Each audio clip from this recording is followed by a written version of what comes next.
ಶುಭೋದಯ. ಶೃಂಗೇರಿ ಸುದ್ದಿಗೆ ಸ್ವಾಗತ. ಓದುತ್ತಿರುವವರು ಡಾಕ್ಟರ್ ವಿಭಾಶ್ರೀ ಜಿಎನ್. ಶ್ರೀ ವಿಶ್ವಾವಸುನಾಮ ಸಂವತ್ಸರ ಉತ್ತರಾಯಣ ಶಿಶಿರ ಋತು ಮಾಘ ಮಾಸ ಶುಕ್ಲಪಕ್ಷ ಅಷ್ಟಮಿ ಅಶ್ವಿನಿ ನಕ್ಷತ್ರ ದಿನಾಂಕ 26/1/2026 ಸೋಮವಾರ. ಮುಖ್ಯಾಂಶಗಳು: ರಥಸಪ್ತಮಿ, ದಿಢೀರ್ ಮಳೆ. ಸುದ್ದಿಯ ವಿವರ. ಪ್ರಕೃತಿಗೆ ಪೂಜೆ ಭಾರತೀಯ ಹಿಂದೂ ಸಂಸ್ಕೃತಿಯಲ್ಲಿ ಹಾಸುಹೊಕ್ಕಾಗಿದೆ. ಕಲ್ಲು, ಮಣ್ಣು, ನೀರು, ಪ್ರಾಣಿ, ಪಕ್ಷಿಗಳಲ್ಲೂ ದೈವತ್ವವನ್ನು ನಾವು ಕಾಣುತ್ತಿದ್ದೇವೆ ಎಂದು ಪತಂಜಲಿ ಯೋಗ ಶಿಕ್ಷಣ ಸಮಿತಿ ಸಂಚಾಲಕ ನಾಗೇಶ್ ಕಾಮತ್ ಹೇಳಿದರು. ಶ್ರೀಮಠದ ಎದುರು ಭಾನುವಾರ ರಥಸಪ್ತಮಿ ಅಂಗವಾಗಿ ಪತಂಜಲಿ ಯೋಗ ಶಿಕ್ಷಣ ಸಮಿತಿ ಹಮ್ಮಿಕೊಂಡಿದ್ದ 108 ಸೂರ್ಯ ನಮಸ್ಕಾರ ಕಾರ್ಯಕ್ರಮದಲ್ಲಿ ಮಾತನಾಡಿದರು. ಜಗತ್ತಿಗೆ ಬೆಳಕನ್ನು ನೀಡಿ ಪ್ರಪಂಚದ ಸಕಲ ಜೀವಿಗಳಿಗೂ ಚೈತನ್ಯ ನೀಡುವ ಭಗವಾನ್ ಭಾಸ್ಕರನಿಗೆ ನಮ್ಮಲ್ಲಿ ವಿಶೇಷ ಆದ್ಯತೆ ಇದೆ. ರಥಸಪ್ತಮಿಯಂದು ಸೂರ್ಯಾರಾಧನೆ ನಮ್ಮ ದೇಶದಲ್ಲಿ ಬೆಳೆದು ಬಂದ ಪ್ರಾಚೀನ ಸಂಸ್ಕೃತಿ. ಪ್ರತಿದಿನದ ಯೋಗಾಭ್ಯಾಸದಲ್ಲಿ ಸೂರ್ಯ ನಮಸ್ಕಾರಕ್ಕೆ ವಿಶೇಷ ಸ್ಥಾನವಿದೆ.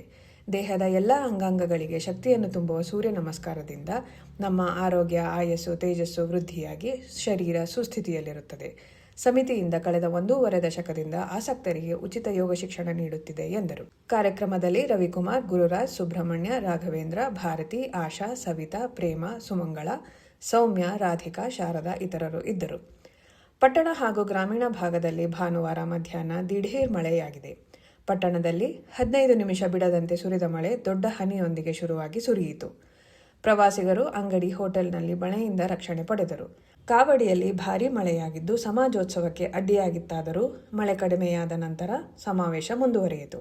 ಮೆಣಸೆ, ಮಸಿಗೆ ಭಾಗದಲ್ಲಿ ತುಂತುರು ಮಳೆಯಾಗಿದ್ದರೆ ತೆಕ್ಕೂರು, ಬುಕುಡಿ ಬೈಲು ಮುಂತಾದೆಡೆ ಮೋಡ ಕವಿದ ವಾತಾವರಣ ಇತ್ತು. ಅಕಾಲಿಕವಾಗಿ ಮತ್ತೆ ಸುರಿದ ಮಳೆ ಒಣಗಿಸಲು ಹರಡಿದ್ದ ಕಾಫಿಗೆ ತೊಂದರೆಯಾಗಿದೆ.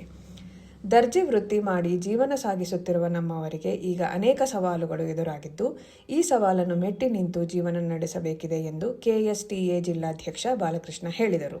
ವಿದ್ಯಾನಗರದ ಕನ್ನಡ ಭವನದಲ್ಲಿ ಶನಿವಾರ ವಲಯ ಸಮಿತಿಗೆ ನೂತನ ಪದಾಧಿಕಾರಿಗಳ ಆಯ್ಕೆ ಸಂದರ್ಭದಲ್ಲಿ ಮಾತನಾಡಿದರು.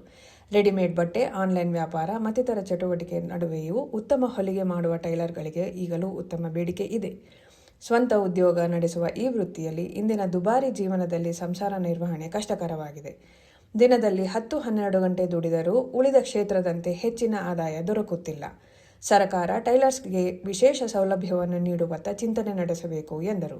2 ಅವಧಿಗೆ ಅಧ್ಯಕ್ಷರಾಗಿ ಸೇವೆ ಸಲ್ಲಿಸಿದ ರವಿಶೆಟ್ಟಿ, ಹಿರಿಯ ಟೈಲರ್ಗಳಾದ ಪುಟ್ಟಣ್ಣ, ಸಾವಿತ್ರಿ ಮತ್ತು ಜಯಪುರದ ರವೀಂದ್ರರವರನ್ನು ಅಭಿನಂದಿಸಲಾಯಿತು. ಆಯ್ಕೆ ವಲಯ ಸಮಿತಿ ಅಧ್ಯಕ್ಷರಾಗಿ ಮಂಡಗಾರು ಗೋಪಾಲಕೃಷ್ಣ ಆಯ್ಕೆಗೊಂಡರು. ಆನಂದ ಪೂಜಾರಿ ಕಾರ್ಯದರ್ಶಿ, ಅರವಿಂದ್ ಸಹ ಕಾರ್ಯದರ್ಶಿ ಮತ್ತು ಖಜಾಂಚಿಯಾಗಿ ಹೇಮಾ ಆನಂದ್ ಆಯ್ಕೆಗೊಂಡರು. ಪ್ರಧಾನ ಸಂಪಾದಕ ಕೆಎಲ್ ಗೋಪಾಲಕೃಷ್ಣ, ಸಹಕಾರ ಕೆವಿ ರಮೇಶ್, ತಾಂತ್ರಿಕ ಸಹಕಾರ ಮಿಥುನ್ ಗುಡ್ಡೆತೋಟ ಮತ್ತು ಸೌಮ್ಯ ವಿಜಯಕುಮಾರ್. ಜಾಹೀರಾತು ಮತ್ತು ಪ್ರತಿಕ್ರಿಯೆ ನೀಡುವವರು ಶೃಂಗೇರಿ ಸುದ್ದಿ ಕೇಳಲು ನಿಮ್ಮ ಹೆಸರು, ವಾಟ್ಸ್ಆಪ್ ಸಂಖ್ಯೆಯನ್ನು 9448843831ಕ್ಕೆ ವಾಟ್ಸ್ಆಪ್ ಮಾಡಿ. ವಂದನೆಗಳು.